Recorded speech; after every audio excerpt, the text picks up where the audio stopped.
অংশগ্রহণমূলক নির্বাচন হবে, প্রত্যেকটা দল তাদের স্বাধীনভাবে প্রচারণা করবে।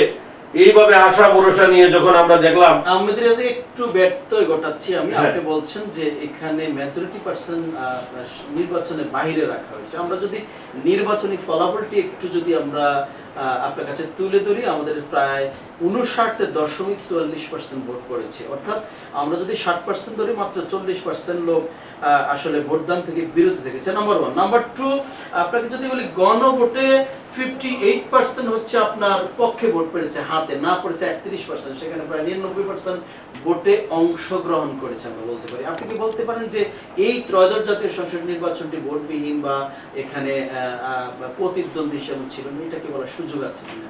ত্রয়োদশ জাতীয় সংসদ নির্বাচনে আমি যদি মনে করি হিরা ভাই, যে বিগত 17 বছর আওয়ামী লীগ সংসদে ছিল, আওয়ামী লীগের পার্টনার বা সংবিধান গণতন্ত্র রক্ষা করার জন্য 14 দলীয় জোট ছিল।